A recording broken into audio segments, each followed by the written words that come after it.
Hello दोस्तों, जय मसीह की।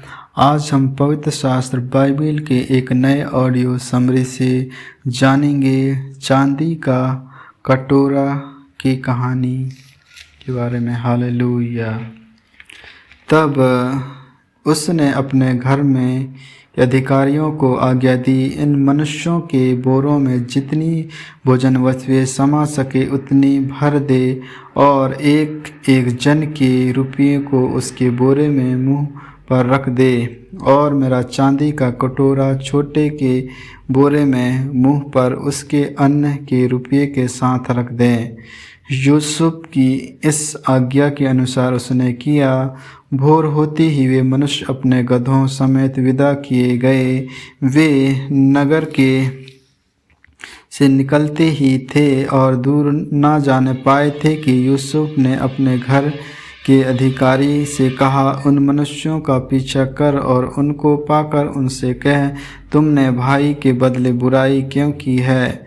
क्या यह वह वस्तु नहीं जिसमें मेरा स्वामी पीता है और इससे वह सुकून भी विचारा करता है? तुमने यह जो कुछ किया है वह बुरा किया। तब उसने उन्हें जा पकड़ा और ऐसा ही बातें उनसे कही। उन्होंने उससे कहा, हे हमारे प्रभु, तू ऐसी बातें क्यों कहता है? ऐसा काम करना तेरे दासों से दूर रहे। देख, जो रुपया हमारे बोरों के मुंह पर निकला था, जब हमने उसको कनान देश में ले आकर तुझे लौटा दिए, तब भला तेरे स्वामी के घर में से हमको कोई चांदी या सोने की वस्तु कैसे चुरा सकते हैं?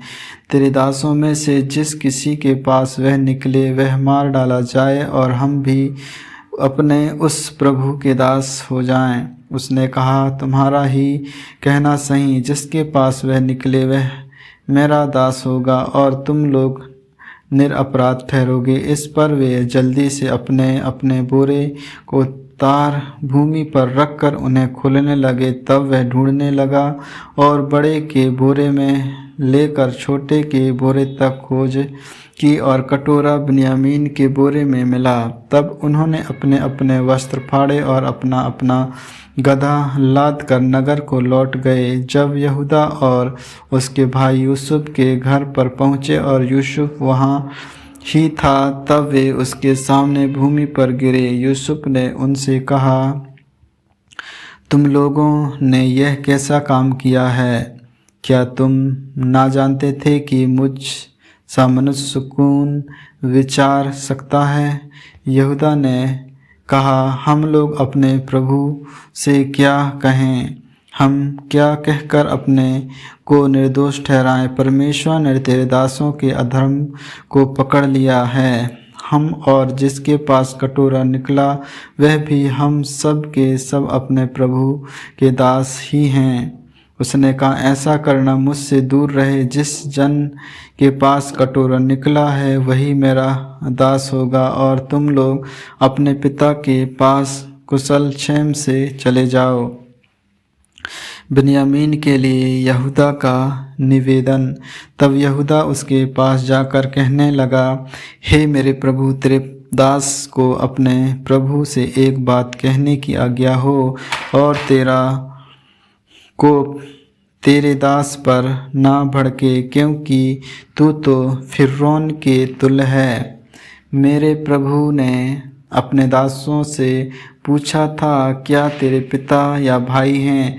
हमने अपने प्रभु से कहा, हाँ, हमारा बूढ़ा पिता है और उसके बुढ़ापे का एक छोटा सा बालक भी है, परंतु उसका भाई मर गया है, इसलिए वह अब अपनी माता का अकेला ही रह गया है और उसका पिता उससे स्नेह रखता है। तब तूने अपने दासों से कहा था, उसको मेरे पास ले आओ जिससे मैं उसको देखूं। तब हमने अपने प्रभु से कहा था, वह लड़का अपने पिता को नहीं छोड़ सकता, नहीं तो उसका पिता मर जाएगा। और तूने अपने दासों से कहा, यदि तुम्हारा छोटा भाई तुम्हारे संग न आए तो तुम मेरे सम्मुख फिर न आने पाओगे। इसलिए जब हम अपने पिता तेरे दास के पास गए तब हमने उससे अपने प्रभु की बातें कही। तब हमारे पिता ने कहा, फिर जाकर हमारे लिए थोड़ी सी भोजन वस्तु मोल ले आओ। हमने कहा, हम नहीं जा सकते। हाँ, यदि हमारा छोटा भाई हमारे संग रहे तब हम जाएंगे, क्योंकि यदि हमारा छोटा भाई हमारे संग ना रहे तो हम उस पुरुष के सम्मुख ना जाने पाएंगे। तब तेरे दास मेरे पिता के ने हमसे कहा, तुम तो जानते हो कि मेरी स्त्री से 2 पुत्र उत्पन्न हुए और उनमें से एक तो मुझे छोड़ भी गया, और मैंने निश्चय कर लिया कि वह फाड़ डाला गया होगा, और तब मैं से उसका मुंह ना देखने पाया। अतः तुम उसको भी मेरी आँखों की आड़ में ले जाओ, और कोई पत्ती इस पर पड़े तो तुम्हारे कारण मैं इस बुढ़ापे की अवस्था में शोक के साथ अधोलोक में उतर जाऊंगा। इसलिए जब मैं अपने पिता के दास के पास पहुंचूं और यह लड़का संग ना रहे, उसका प्राण जो इसी पर अटका रहता है, इस कारण यह देख के कि लड़का नहीं है तो वह तुरंत ही मर जाएगा, तब तेरे दासों के कारण तेरा दास हमारा पिता जो बुढ़ापे की अवस्था में है शोक के साथ अधोलोक में उतर जाएगा। फिर तेरा दास अपने पिता के यहाँ यह कह के, इस लड़के का जमीन हुआ है, यदि मैं उसको तेरे पास ना पहुंचा दूं तो मैं सदा के लिए तेरा अपराधी ठहरूंगा। इसलिए अब तेरा दास इस लड़के के बदले अपने प्रभु का दास होकर रहने की आज्ञा पाए, और यह लड़का अपने भाइयों के संग जाने दिए जाए, क्योंकि लड़के के बिना संग रहने में कैसे अपने पिता के पास जा सकूंगा। ऐसा ना हो कि मेरे पिता पर जो दुख पड़ेगा वह मुझे देखना पड़े। आमीन आमीन। इन्हीं वचनों के सुनने के द्वारा परमेश्वर आप सबों को आशीष दे।